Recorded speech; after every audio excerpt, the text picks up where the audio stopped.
Sa loob ng 5 taon mula nang itatag ang Archdiocese of Manila Office of Exorcism, umabot na ng mahigit na 400 na mga kasong hinawakan ng grupo ni Father Jose Sequia.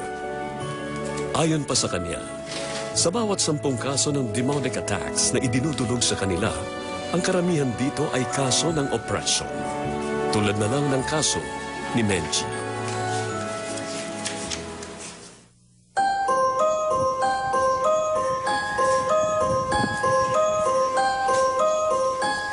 Kung tutuusin, kontento naman sa buhay niya si Menji Lagunoso. May malusog siyang pamilya, magandang bahay, at komportableng buhay. Wala na siyang hihilingin pa. Pero maging siya ay hindi naging ligtas sa kampo ng kadiliman.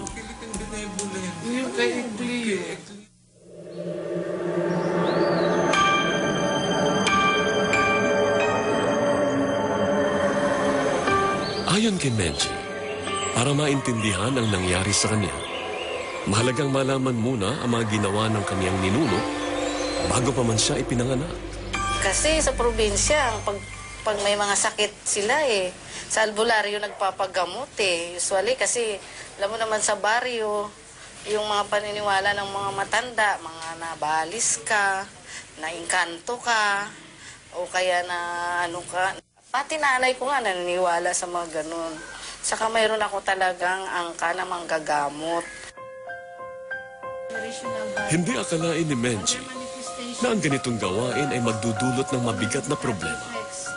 Ayon kay Father Sequia, ang mga taong katulad ni Menji ay nagiging mas bukas sa impluensya ng mga demonyo. Very sensitive na sila sa spirit world, mga tinatawag natin mga psychics, sensitives.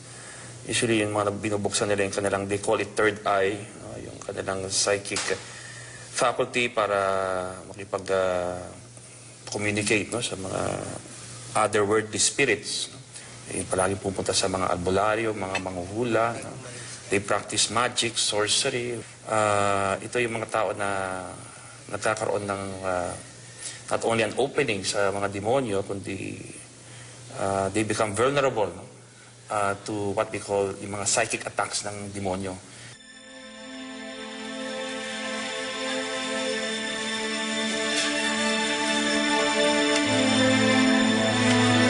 Hindi nagtagal, kinakitaan si Menji ng kakaibang kakayahan. Nagpunta dito yung kaibigan ng pinsan ko, kasama niya sa trabaho. Hinulaan ko lahat ng mga description ng boyfriend niya, kung paano siya niloko, paano siya, kasi iniwan nga siya nung nung lalaki. Pati yung itsura nung lalaki, nung itsura nung babae na naging bagong kasama nung lalaki. Nahulaan ko, na i-describe ko. Natuwa si Menji sa kanyang bagong tuklas na talento at nawili sa panghuhula. Pero nadiskubre niya, hindi lang pala ito ang kaya niyang gawin. Yung sabi naman ng ibang inihipo ko, gumagaling daw sila. Saka isa pa, yung halimbawa, may nagtanong sa akin, may kapitbahay namin, sabi, yung isa pa yun, yung sabi, makakaalis ba yung anak ko? Alam mo, pag sinabi ko, alis na yan sa talagang totoo. Tapos tuwa naman yung kaibigan ko na yun. Parang nabubusti naman yung ego ko kasi maganda yung mga nakakatulong ako. Para pang pinupus din akong gumawa ng gano'n.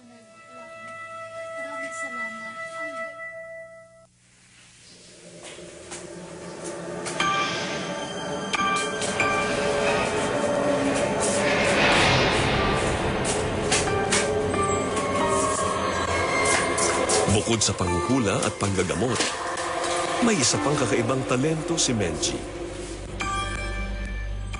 Minsan, madaling araw, bigla na lang ako. Parang may gumigising sa akin na magsusulat. Ang ganda ng mga sinusulat ko tungkol din sa Diyos. Tapos, pero parang ang smooth-smooth ng pagkasulat ko. Magaganda kaya lang, ang nagkataka ko sa, na daw ako, santa na daw. Ako, ganito. Tapos magtatayo daw ako ng simbahan. Tapos sabi ko, bakit kaya ganun? Ang mga mensaheng isinusulat ni Menji ay galing daw sa mga tinig na bumubulong sa kanya. Ang tinig ng Diyos at ng Birheng Maria.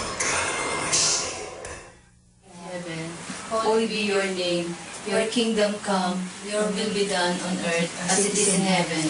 Give us this day our daily bread, and forgive us our sins. Naging madalas ang pagbulong kay Menji ng mga tinig. At lumalala pa ito sa tuwing siya ay magdarasal. Ano naman akong ginugulo, parang na-oppress na ako. Parang may nagbubulong sa akin, manggagamot ako, magganito, magtayo ako ng kung ano-ano.